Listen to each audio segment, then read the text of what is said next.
Bismillahirrahmanirrahim. Assalamualaikum warahmatullahi wabarakatuh. Waalaikumsalam warahmatullahi wabarakatuh. Innal hamdalillah nahmaduhu wa nasta'inuhu wa nastaghfiruh wa na'udzu billahi min shururi anfusina wa min sayyiati a'malina. May yahdihillahu fala mudilla lahu wa may yudlilhu fala hadiya lahu. Asyhadu an la ilaha illallah wahdahu la syarika lahu wa asyhadu anna Muhammadan abduhu wa rasuluhu la nabiyya ba'dahu. Allahumma shalli wa sallim ala nabiyyina Muhammadin wa ala alihi wa sahbihi ajma'in, amma ba'du. Hadratan muhtaramin, para alim, para ulama, wabil khusus yang saya hormati, saya muliakan Bapak Wakil Bupati yang saya berbahagia sebagai warga Muhammadiyah dengan sambutannya. Saya tidak tahu organisasi beliau apa, tapi pikirannya Muhammadiyah.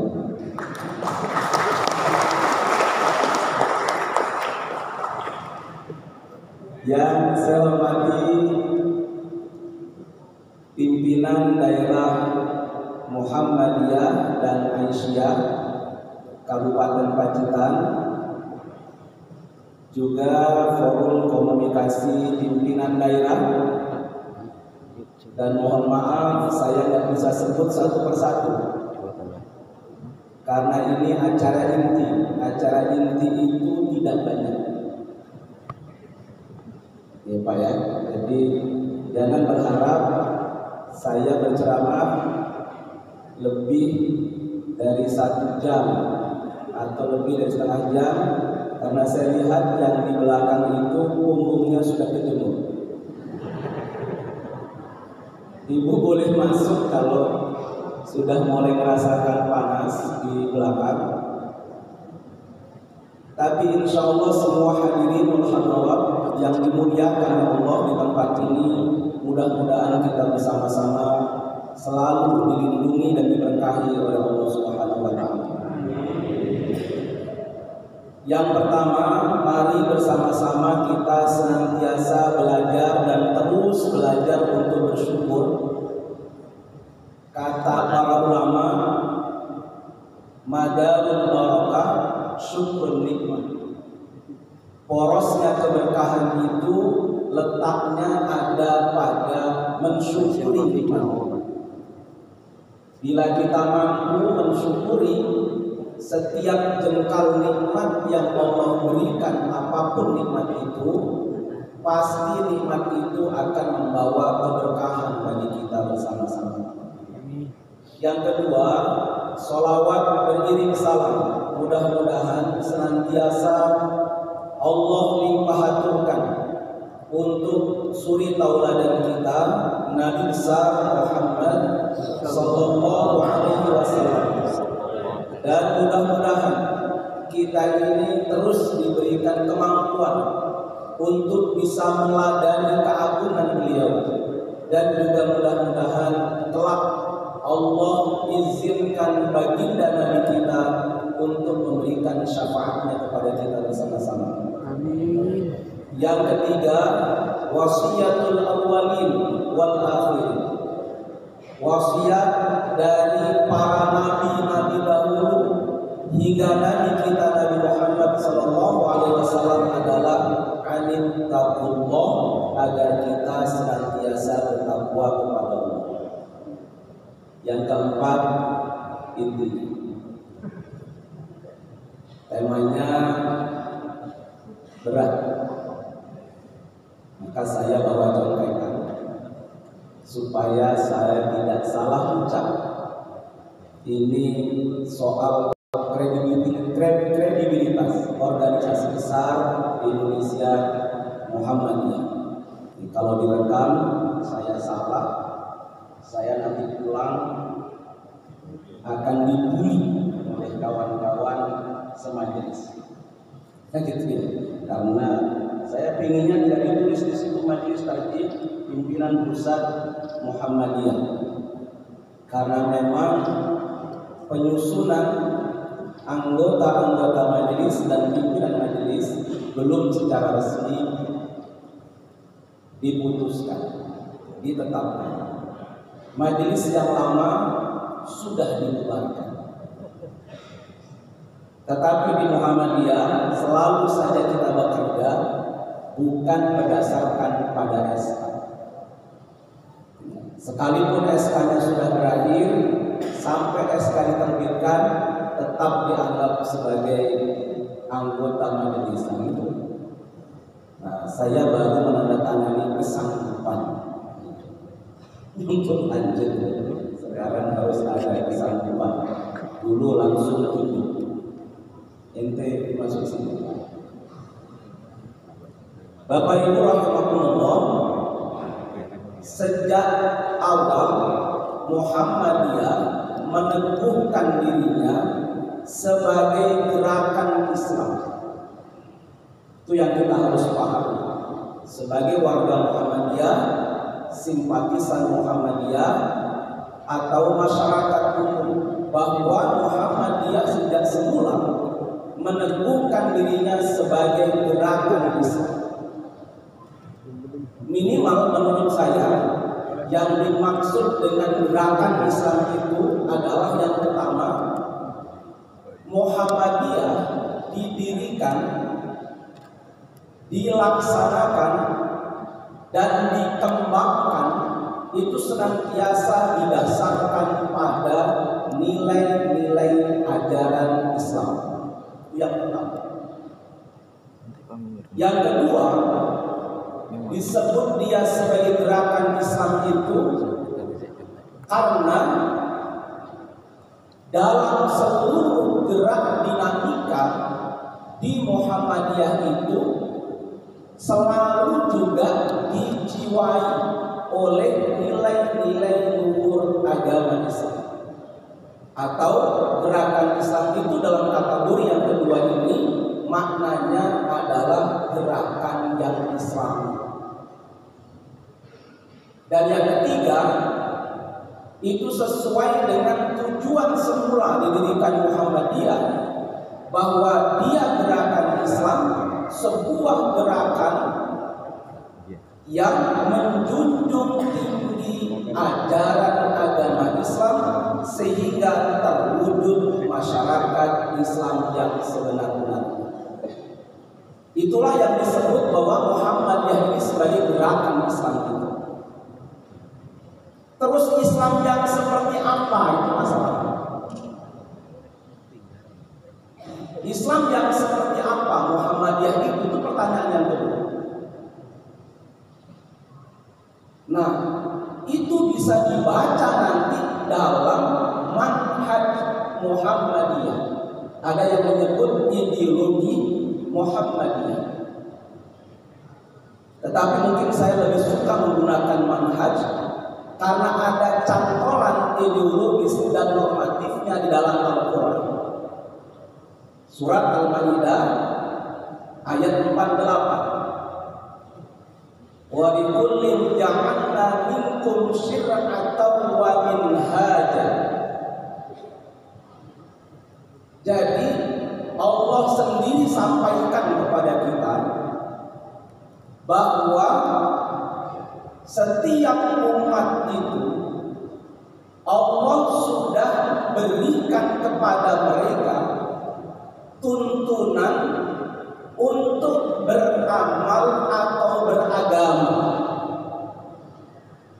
Bukan hanya panduan dan tuntunan, tapi minhaj, manhaj, yang dalam terjemahan Al-Quran itu kita temukan makna minhaj itu adalah jalan terang, sebuah jalan yang menunjukkan kita dan mengeluarkan kita dari kegelapan menuju kebenaran. Dan itulah yang dipilih oleh Muhammadiyah.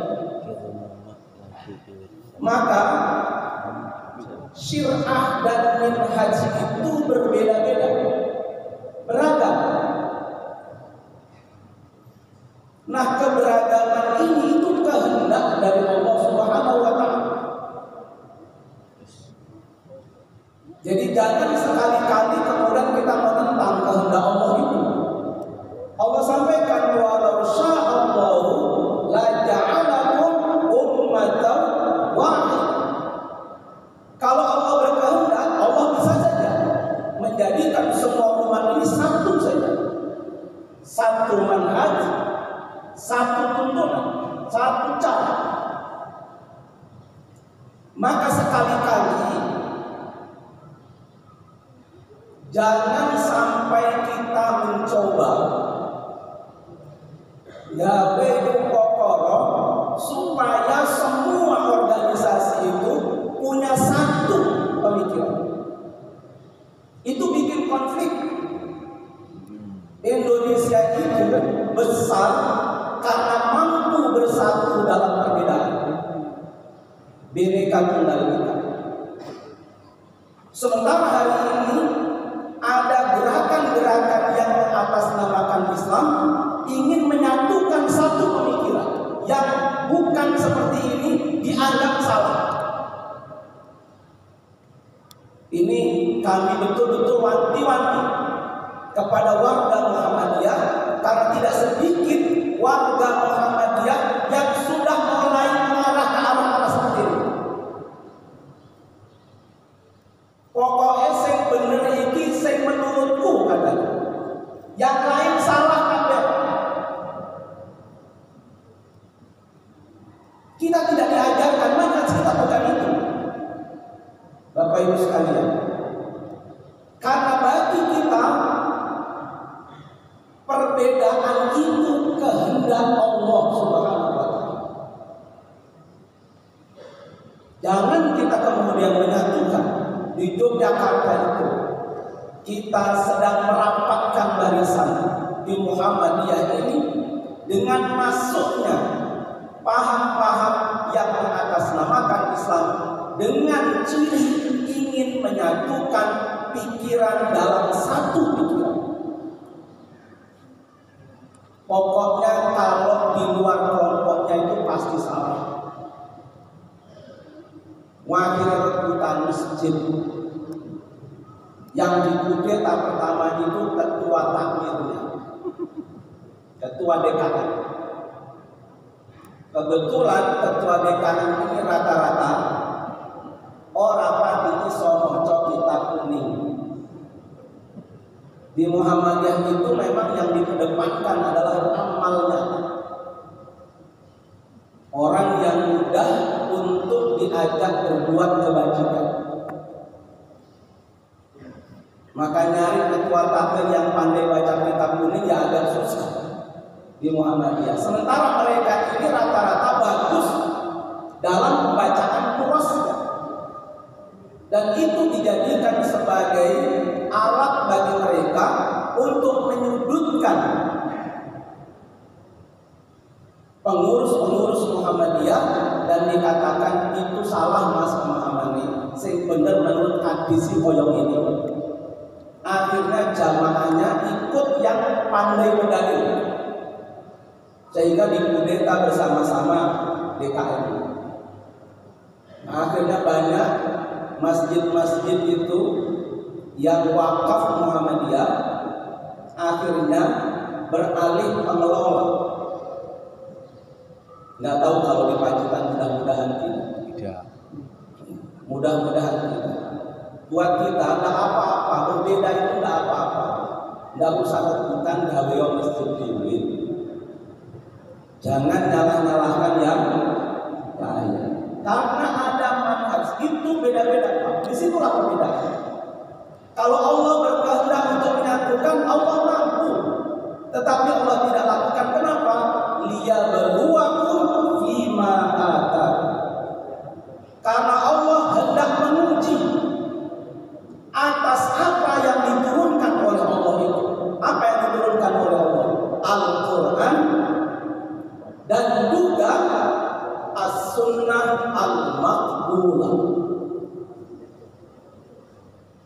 Siapa di antara manhaj yang ada itu yang mampu memahami petunjuk itu sehingga mereka bisa fastabiqul khairat. Itu ayat. Liyabluwakum fima atakum fastabiqul khairat. Agar masing-masing mereka dengan jalan yang terang itu mereka mampu untuk selangkah ada di depan dalam hal kebaikan. Itu sebenarnya apapun pemikirannya, bagaimanapun cara memahami Al-Quran, tidak ada motivasi utamanya kecuali ingin berlomba untuk lebih ada di depan dalam hal menebarkan kebaikan dan kemaslahatan bagi masyarakat. Itu sebenarnya. Jadi kalau kita ditanya Muhammadiyah itu gerakan Islam yang seperti apa? Lihat manhajnya. Ini kami harus kampanye di mana-mana karena warga Muhammadiyah sudah mulai banyak terprovokasi dengan manhaj yang lain, terutama manhaj yang selalu menganggap paling benar yang lain pasti salah. Itu konflik di masyarakat. Bapak Ibu, saya asli dari Jember, Jawa Timur. Bapak saya itu pengasuh pondok pesantren Al-Huda, pondok pesantren Rambut Putih Kabupaten Jember. Karena santrinya semuanya sudah sepuh. Saya putra ke-12, 10 laki-laki, 9 kakak saya punya pondok pesantren semua. Dan organisasinya karena di Jawa Timur di Jember itu NU. Maka pertama ketika saya kenal Muhammadiyah itu, kata bapak saya, kamu sudah murtad. Tadinya saya ingin sembunyi-sembunyi ketika di pondok. Itu di santri kami bagus di sini ada satu lama dengan saya. Itu saya selalu diminta kalau ada lomba antar pesantren zaman itu. Nah, santri Kaliwates itu yang pegang waktu itu adalah orang Muhammadiyah.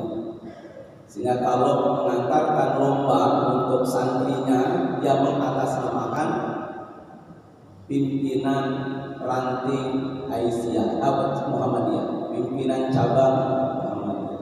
Nah, finalnya itu 10 finalis, 1 saya dari Muhammadiyah dan 1 di antaranya santri bapak saya. Itu pertama saya dibully, tapi lama-lama dinamikanya sangat bagus. Bahkan kalau pulang itu kami seringkali gojek lok-lokan, tapi dalam batas-batas kita ini tetap saudara dengan kakak saya. Ya, saya seringkali dikatakan kamu itu beragama kok mesti minimalis. Angger sholat wirid dilit jur kencing lungo. Apa enaknya itu katanya? Apa enaknya? Itu podo karo pemangan orang nganggo lawuh. Ya warak, tapi orang enak. Itu kakak saya. Saya bilang enggak apa-apa, minimalis, yang penting masuk surga.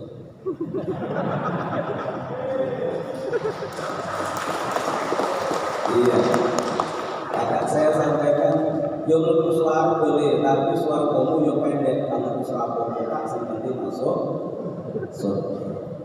Ning hati-hati lho Kak, lendahar ojo kakean lalu. Saya ini musim kolesterol, asam urat, tapi itu dalam batas-batas kita berkelak dan hidup. Nah, apa-apa. Berbeda itu tidak ada masalah. Tidak ada masalah. Yang penting motivasinya tetap sama, yaitu memberikan kemanfaatan dan kebaikan buat masyarakat seluas-luasnya. Itulah makna fastabiqul khairat. Ya, ini kadang-kadang meresahkan memang di Indonesia ini sekarang. Ya, Islam versi yang satu itu malah agak meresahkan buat saya. Capek kita berdakwah, udah ngurusi jamaah udah capek gitu ya. Masih saja direcokin kayak begitu. Kita sudah rukun-rukun enak gitu ya. Jadi ahli berselisih. Sama-sama satu baris dalam shaf, tapi kita sering diri-dirian mana yang paling benar. Yang satu model menginjak kaki kita. Ini pasti aliran sekono pasti. Yang satunya yang lain. Curiga lagi. Sholat mesti rasa. Orang sesuai kalau hadis Nabi. Jadi dalam satu shaf barisan, padahal itu sama-sama pemahaman, Pak. Kita itu hanya berusaha memahami Al-Quran, berusaha memahami hadis Nabi. Hadis Nabi pun itu yang nulis Imam Al-Bukhari, Pak. Imam Muslim, tulisan beliau belum pernah disetorkan ke Nabi. Tenang, Imam Muslim, Imam Bukhari, Al-Muwatta yang paling tua. Ini Nabi sudah saya tulis sabda panjenengan, bener enggak?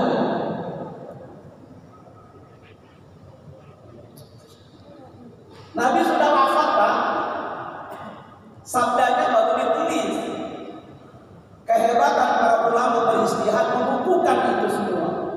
Tetapi tidak ada Bukhari hadis itu yang pernah mentasbihkan hadisnya ke hadapan Nabi. Maka ulama hadis mengatakan bagaimana? Hadis Nabi itu terbanyak adalah hadis dengan kategori ahad. Yang mutawatir sedikit. Ahad itu paling banter, kedudukannya hanya dugaan kuat. Zon, tapi ngeyel gitu. Itu dugaan kuat bahwa ini dari kanjeng Nabi. Nah, absolutely relatif. Kecuali yang mutawatir, tapi cuma sedikit. Nah, jadi kalau ada ragam variasi di Muhammadiyah itu hanya mentarjih, Pak. Mentarjih itu mengambil dalil yang dianggap oleh Muhammadiyah paling kuat. Tetapi Muhammadiyah tidak pernah menyalahkan yang tidak ditarjih. Nggak ada di manhaj kita bahwa yang tidak ditarjih oleh Muhammadiyah pasti salah. Nggak ada. Kita hanya memberikan tuntunan sesuai dengan metode cara memahami. Di Muhammadiyah itu ini dianggap lebih kuat. Tarjih. Yang tidak dianggap lebih kuat bukan salah, dan juga ada kaidah hasil ijtihad tidak pernah salah. Kalaupun salah pahalanya satu, Pak. Mengapa kita harus berorganisasi? Pentingnya kita berorganisasi karena di organisasi baik NU baik Muhammadiyah itu ada ijtihad. Di Muhammadiyah ijtihadnya oleh majelis tarjih dan tajdid. Maka ketika sudah diistihati oleh Muhammadiyah, diputuskan oleh Muhammadiyah atau difatwakan oleh Muhammadiyah, maka itu kalau panjenengan amalkan, jenengan tidak akan pernah salah. Karena seandainya salah begitu hasil ijtihad, berarti satu pahalanya. Itulah pentingnya kita berorganisasi. Pentingnya berorganisasi. Ada banyak orang mengatakan nggak perlu organisasi. Quran hadis itu bisa dipahami kok sendiri. ilmu sapi oleh Muhammadiyah tidak pernah juga istihadnya mandiri, karena kita sadari kita punya kelemahan berbeda dengan ulama-ulama zaman dahulu. Maka istihad kita istihad jama'i, istihad kolektif dari banyak unsur. Lakukan saja. Nanti kalau panjenengan, misalkan saja bapak-bapak yang belum bisa menghentikan rokok, di Muhammadiyah fatwanya rokok haram, ojo disalahke fatwae. Ngaku saja bahwa saya belum bisa menghentikan rokok. Baik apa? Gitu. Ini warga Muhammadiyah malah nyalahnya lagi, padahal beliau memang belum bisa menghentikan rokoknya, karena rokok itu kan sulit dihentikan dengan fatwa.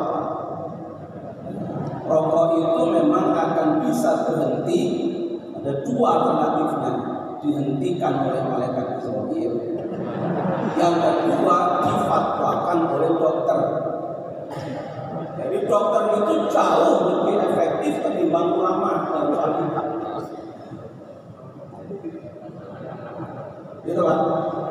Kalau dokter sudah bilang terus ke yoga, ya rokok, pun dengan terus ke mawon, memiliki tinggal seminggu mawon dengan itu mesti mandek itu. Iya. Kalau cuma fatwa, saya kakak saya itu semuanya perokok berat. Perokok berat. Untungnya dia nggak punya fatwa itu. Cuman saya sering kali sampaikan, Kak, buat leren dan rokok, terus waktu terus koyong kain terus nggak rokok mati di sini. Semua tahu. Ya wes. Ya ditabung sedino tak piro kuwi, ditabung ke kaji. Lu aku wis kaji ping 2 kae wis nang rokok ora kaji. Ayo banget kaji arep saya. Iya, giliran wis mulai waktu banget di rumah sakit, lah kuwi baru leren. Sabut pokoke permen. Ngapa kok pakai permen rokok wae? Jadi dokter untuk rokok itu, untuk terus lagi menangani meneng paling-paling seminggu. Ya, itu Bapak Ibu sekalian. Fastabiqul khairat. Maju. Nah, Islam berkemajuan itu sebenarnya kata berkemajuan itu sudah lahir sejak awal Muhammadiyah ada. Ya kan, kalau dilihat dalam statuten itu 1912 ketika diajukan kepada pemerintah Hindia Belanda, ya itu sudah ada tujuan Muhammadiyah itu kan memajukan hal ikhwan igama bagi anggota-anggotanya.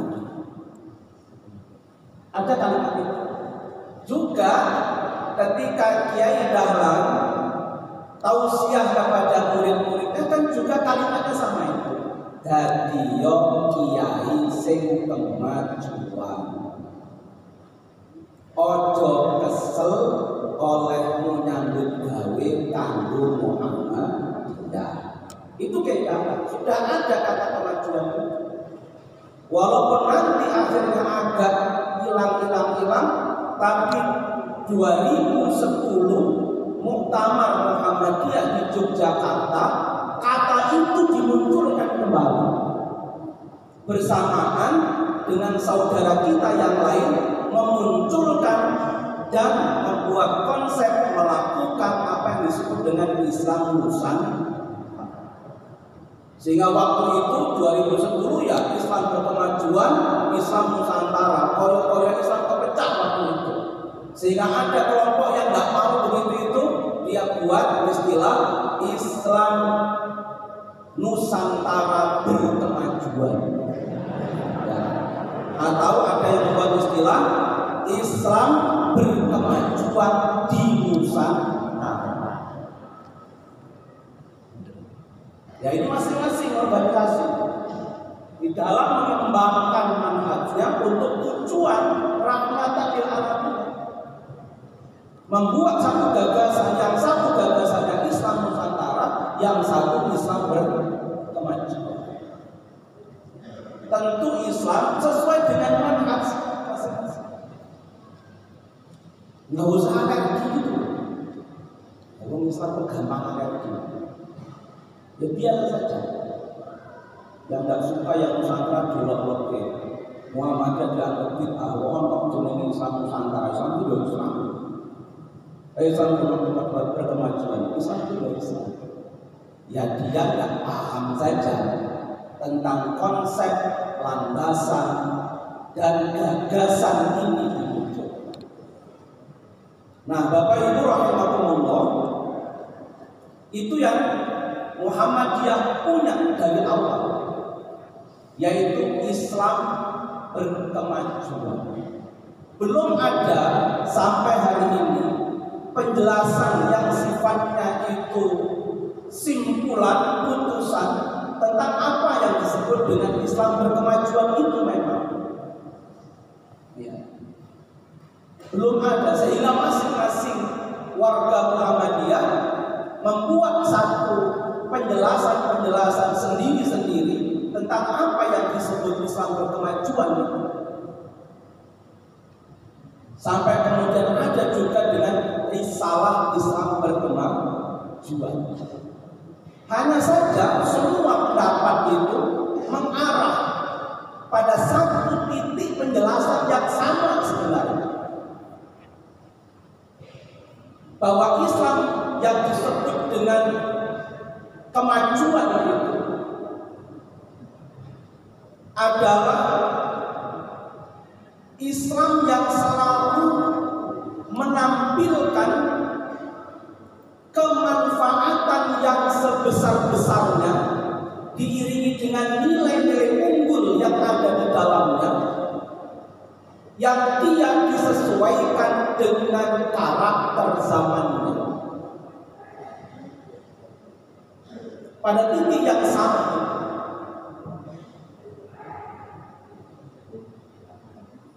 itu Islam berkemajuan. Makanya dia ada nilai, ada dasar, ada nilai, ada praksis di dalamnya. Ada dasar, ada nilai, ada praksis. Praksis itu adalah jawatan dari dasar dan nilai itu dalam aplikasi Islam berkemajuan itu. Nah, Islam berkemajuan itu minimal, kata para tokoh-tokoh di Muhammadiyah itu, punya prinsip. Yang pertama adalah Islam yang didasarkan pada kemurnian tauhid. Tauhid yang murni. Tapi mohon nanti istilah tauhid yang murni ini jangan disamaratakan, karena sekarang di Indonesia disebut dengan Islam yang murni atau tauhid yang murni itu cenderung dianggap sebagai radikal. Muhammadiyah bukan yang itu pemahaman. Muslim yang Islam yang tauhid yang murni itu sudah ada sejak pada ajaran Islam di zaman Nabi. Dari Al-Quran, Luqman nasihati putranya, ya bunayya la tusyrik billah inna syirka la dzulmun adzim. Wahai anakku, jangan memusyrikkan Allah, karena memusyrikkan Allah itu kezaliman yang amat sangat besar. Karena dalam praktek bertauhid ada orang yang bertauhid menuhankan Allah tapi juga menuhankan yang lain. Ada mereka yang memang tidak menuhankan Allah dalam kehidupan sehari-hari. Ada juga mereka bertauhid tapi perilakunya menodai kaidah akidah yang murni. Maka di Muhammadiyah yang disebut Islam berkemajuan dengan prinsip tauhid yang murni itu, yang pertama adalah tauhid yang tidak disertai dengan anasir-anasir Nasir di luar ajaran agama Islam. Itu tauhid yang setiap mereka yang bertauhid hanya mengesahkan Allah dengan mengucapkan kalimat la ilaha illallah dengan satu konsekuensi, selain Allah adalah makhluk. Tuhan itu hanya Allah saja. Yang disembah itu hanya Allah saja. Sementara selain Allah itu adalah makhluk. Walaupun jangan diperluas juga nanti dengan kajian Al-Quran itu kalamnya. Tumbuhan itu makhluk, hewan itu makhluk, manusia makhluk, alam semesta ini makhluk. Sehingga tauhid yang murni itu melahirkan gagasan tentang unity of creation, satu kesatuan penciptaan.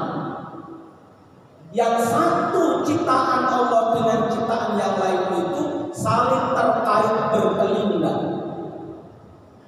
Kita merawat alam, maka alam akan memberikan segalanya kepada manusia.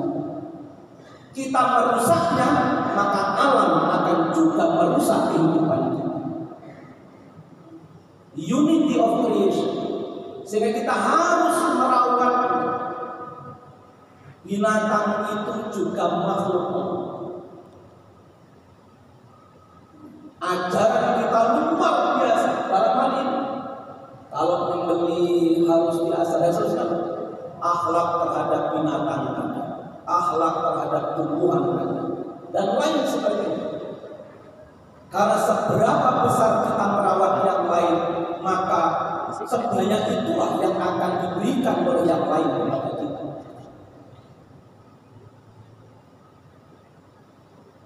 Yang disembah hanya Allah. Tidak boleh orang menyembah manusia yang lain. Maka tauhid yang murni itu akhirnya juga menghasilkan gagasan tentang egalitarianisme. Semua orang itu setara. Semua orang setara. Tidak ada kelas-kelas tertentu. Masyarakat feodal selalu membagi masyarakat dalam kelas-kelas tertentu. Tetapi masyarakat Islam tidak membeda-bedakannya. Yang membedakan hanya ketakwaan saja. Apa implikasi dari gagasan egalitarianisme? Kemajuan. Karena orang punya kesempatan yang sama untuk naik peringkat.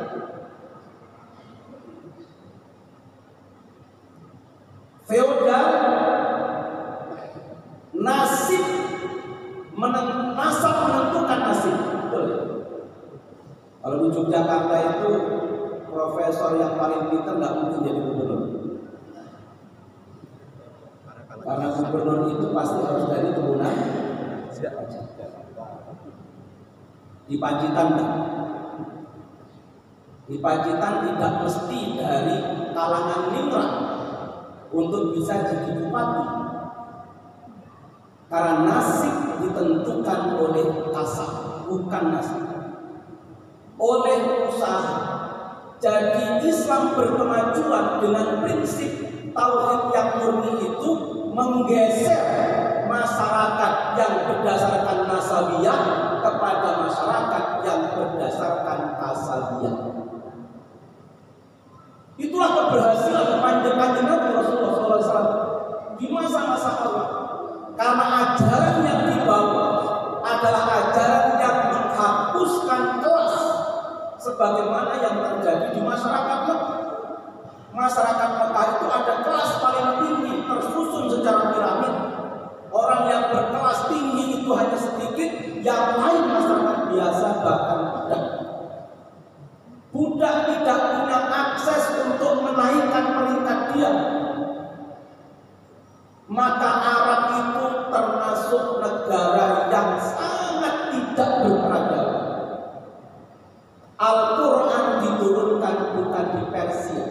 Al-Quran tidak diturunkan di Romawi oleh Allah, yang waktu itu Persia dan Romawi sudah maju peradabannya, tapi Allah turunkan Quran itu di sebuah kawasan dengan peradaban paling rendah, paling terbelakang, perbudakan hidup luar biasa mereka,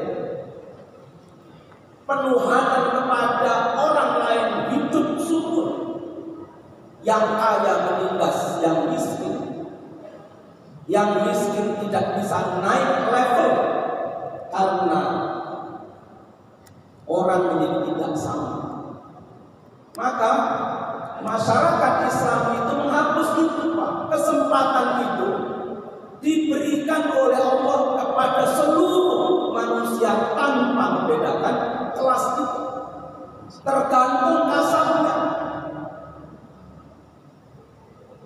Nah, di Muhammadiyah itu ini diterapkan untuk menjadi ketua PDN besok tidak perlu dilihat darahnya, iya Pak.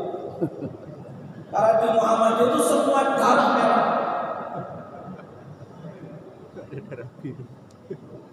Semua darah merah. Nggak perlu lihat darahnya. Dilihat siapa di antara mereka yang punya kualitas, punya semangat mengabdi, punya gagasan-gagasan pilihan, maka mereka bisa naik kelas. Sehingga naik kelas itu atau mobilitas sosial secara vertikal itu bisa dihasilkan dalam Islam itu dengan 3 hal: iman, ilmu, akhlak. Jadi kalau imannya dia kuat, dia bisa naik kelas, walaupun dia dari kalangan biasa saja. Mas-masnya yang masih muda-muda ini, jangan berkata lagi dengan bapakku mau petani ya Pak. Sekarang jenengan yang akan menentukan. Kalau jenengan imannya kuat, pengetahuannya tinggi, akhlaknya mulia, jenengan akan naik kelas. Walaupun jenengan bukan anak siapa-siapa. Nah, prinsip egaliter ini itu cerminan konsekuensi dari tauhid yang murni. Orang akan maju nanti, akan ada kemajuan yang luar biasa karena orang bisa berkompetisi tidak berdasarkan pada nasabnya, dia akan berkompetisi berdasarkan pada amal. Itu akan maju, pacitan akan maju. Karena kesempatannya sama untuk berkontribusi itu sama. Sinar musim tenanan, Mas. Gitu. Sinar, karena ilmu itu mobilitas vertikal, mobilitas sosial vertikal yang luar biasa dalam Islam. Makanya ketika di Mekah, siapa yang menyambut dakwah Nabi yang pertama? Kalangan-kalangan orang kelas bawah, budak, orang miskin. Kenapa mereka tertarik dengan Islam? Karena Islam punya tawaran dengan tauhidnya itu untuk mengangkat status mereka. Mereka akan dihargai bukan karena nasabnya, mereka akan dihargai oleh kerja kerasnya. Ada Suhaib bin Jinan Ar-Rumi, namanya diabadikan oleh Allah dalam peristiwa yang diabadikan oleh Allah dalam Al-Quran. Wa minan nasi may yashri nafsahu ibtigha'a mardatillah. Ayat itu ceritanya tentang Suhaib bin Jinan Ar-Rumi, budak dari Romawi yang dibawa oleh pembelinya sampai di kota Makkah, dimerdekakan oleh majikannya, kemudian diberikan modal oleh majikannya, dan dia akhirnya menjadi konglomerat di kota Makkah. Kemudian dia termasuk kloter yang kedua yang hijrah ke Madinah. Ketika di tengah jalan dicegat oleh anak-anak muda Quraisy, dihadang dia. Apa kata Suhaib? Kalian tahu bahwa saya ahli panah. Kalau sudah busuk saya ini keluar, tidak akan pernah meleset dari bidikannya. Tapi tidak akan aku lakukan apa yang kalian inginkan. Wahai Suhaib, kau datang ke kota Makkah tanpa bawa apa-apa, kau pulang. Maka kalau sekarang kau ingin tinggalkan kota Makkah, tinggalkan semuanya, pergi kamu sebagaimana kamu dulu datang ke kota Makkah. Suhaib mengatakan, ambil semua. Maka Allah sampaikan, wa minan nasi ayyashri nafsahu tiwala mardatillah. Ada orang itu yang demi keyakinan agamanya, ketauhidannya, dia tukar itu dengan harta kekayaan yang luar biasa. Kesempatan sama.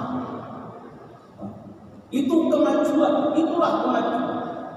Jadi tauhid yang murni akan membawa kemajuan, karena tauhid yang murni itu yang dituhankan hanya Allah saja, sementara manusia tidak boleh menuhankan manusia yang lain. Dia setara. Perbedaan satu-satunya manusia itu adalah karena ketakwaannya. Itu prinsip kemajuan yang pertama, tapi ini sudah jam 12.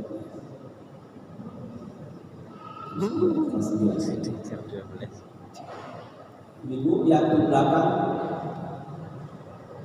sudah mulai kebakaran.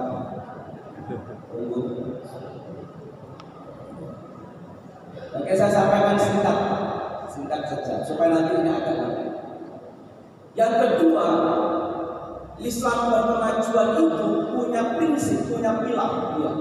Pilar yang kedua adalah di dalam memahami Al-Quran, ajaran agama Islam, Muhammadiyah memahaminya secara kafah, tidak memahaminya ayat demi ayat secara terpisah. Tidak, secara kafah. Al-Quran tidak hanya dianjurkan dibaca, tidak hanya dianjurkan dipahami, tetapi Al-Quran juga harus diamalkan dalam bukti yang nyata. Dan itu dipraktekkan oleh Kiai Dahlan betul. Dalam cerita yang populer itu tentang beliau mengajarkan Al-Ma'un. Berkali-kali beliau sampaikan tafsir Al-Ma'un.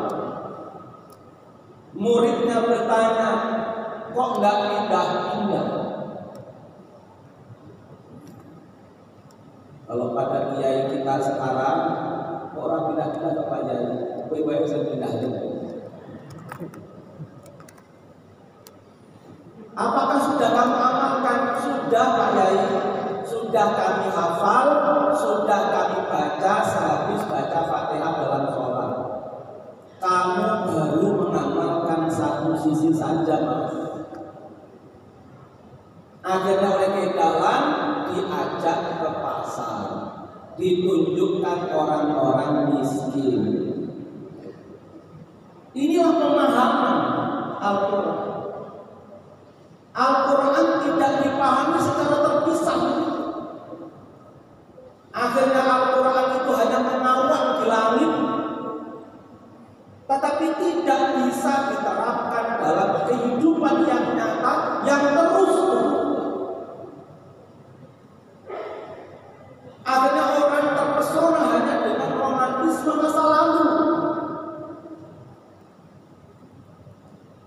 Buat Muhammadiyah, masa lalu itu pelajaran yang berharga. Tetapi Muhammadiyah harus mampu mengambil nilai-nilai masa lalu untuk diterapkan dalam konteks kekinian. Itulah cara memahami Al-Quran. Sehingga dengan begitu Muhammadiyah tetap bergerak maju mengiringi perkembangan zaman. bahkan juga menginspirasi perkembangan zaman. Itu yang maju.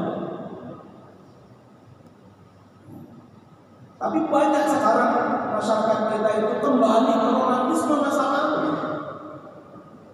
Islam itu harus sama dengan zaman Nabi dulu. Nilainya iya, tapi harus realistis. Yang kita hadapi itu berbeda dengan yang dihadapi oleh kanjeng Nabi. Nilainya kita ambil untuk kita sesuaikan dengan konteks persoalan zaman kita. Itu Quran harus begitu. Kalau tidak, Quran hanya akan dihafal tetapi sepi dari petunjuk Allah untuk kemajuan masyarakat. Yang ketiga, prinsipnya di Muhammadiyah itu adalah Muhammadiyah selalu mengkonkretkan amal sholihnya dalam bentuk amal usaha. Muhammadiyah disebut dengan amal usaha. Amal usaha itu hakikatnya adalah konkretisasi dari amal sholih dan institusionalisasi amal sholih. Amal sholih itu harus dikelola secara terorganisir. Kalau ingin maju, maka di situ ada tata kelola amal-amal sholih itu.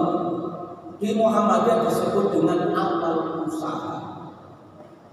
Ingin mencerdaskan orang, itu harus ada tempat untuk mencerdaskannya dan mengelolanya dengan sebaik-baiknya, sehingga ada keunggulan dari amal sholih itu. Muhammadiyah harus berbangga. Pak Wakil Bupati juga sudah menyampaikan, kita selalu berpartner dengan pemerintah. Mana yang kosong di pemerintah karena keterbatasannya, maka Muhammadiyah hadir di situ itu untuk membantu sekolah. Ya tidak mungkin kalau pemerintah dengan anggaran yang terbatas harus sampai masuk ke lorong-lorong untuk mencerdaskan kehidupan anak bangsa dengan sendirian. Maka Muhammadiyah membantu untuk mengisi ruang itu, dan bahkan harus ada nilai kompetisi sehingga tata kelola amal sholih itu harus ada. Itu kemajuan Bapak Ibu sekalian. Nah, mudah-mudahan hadirnya Muhammadiyah dengan Islam berkemajuan yang tadi itu akan berkorelasi positif dengan kemajuan Kabupaten Pacitan. Amin. Makanya berbanggalah Bapak Ibu dan semakin kuatkan komitmen kita dalam berMuhammadiyah. Tetapi Muhammadiyah tetap terbuka dengan perbedaan, karena Muhammadiyah juga harus bekerja sama dengan pihak-pihak lain untuk terwujudnya kemaslahatan yang lebih besar. Mudah-mudahan apa yang saya sampaikan ini bisa dipahami, walaupun nyamuk-nyamuk gitu ya, sampai di rumah lupa lagi, ya, lupa lagi tidak apa-apa. Besok kajian lagi di ranting, di cabang, di PDM untuk lebih mengkonkretkan lagi Islam berkemajuan, sehingga kita betul-betul keberadaan kita dimanapun kita, termasuk di Kabupaten Pacitan ini, selalu membawa kemajuan bagi masyarakatnya. Amin. Kurang lebih mohon maaf. Assalamualaikum warahmatullahi wabarakatuh. Waalaikumsalam.